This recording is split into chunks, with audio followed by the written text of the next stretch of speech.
Bonjour et bienvenue dans cette nouvelle vidéo où nous allons parler de la sortie de Kaspersky Endpoint Security 11.8.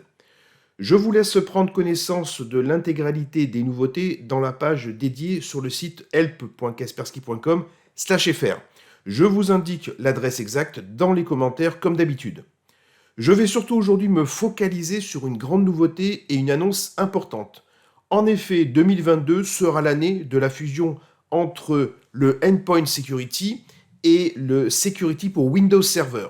Cela se fera à travers 5 étapes jusqu'à la version 11.12 qui marquera la fin de la migration des fonctionnalités avancées de la version serveur vers le Endpoint.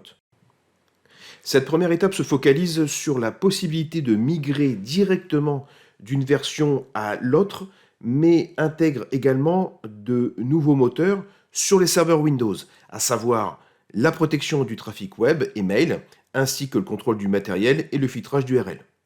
Dans les release notes, il est dit qu'il est possible maintenant de migrer d'un security pour Windows Server vers un endpoint via une tâche unique, sans avoir besoin de désinstaller comme avant. C'est ce que je vous propose de voir à travers un petit exercice. Comme d'habitude, commencez par mettre à jour vos plugins, que ce soit dans la web console ou dans la console MMC.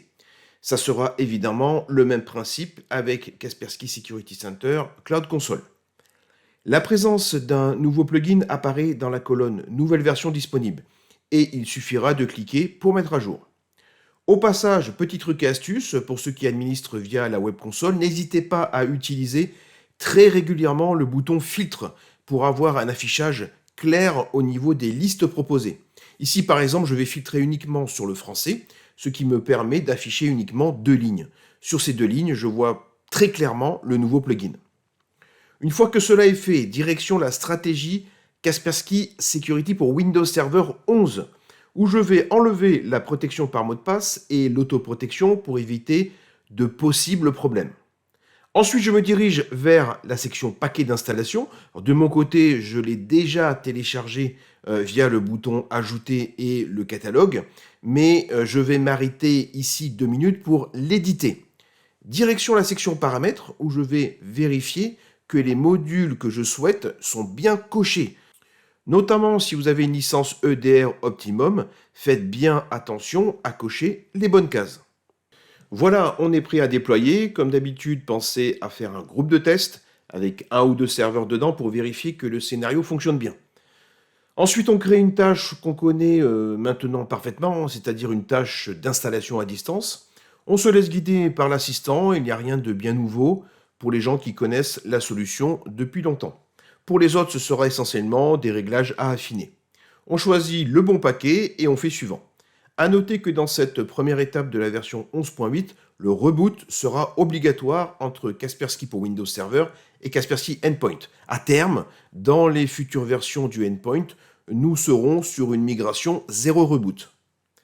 Avant de la lancer, je vous montre côté serveur que je suis bien en Security pour Windows Server 11.0.1.897. Pour varier les plaisirs, je vais passer cette fois sur la MMC et vous pourrez constater ici l'avancement de la tâche. Je démarre la tâche et j'attends patiemment qu'elle s'exécute. Si je me connecte rapidement du côté serveur, je peux même voir disparaître en temps réel la précédente solution au profit de la nouvelle.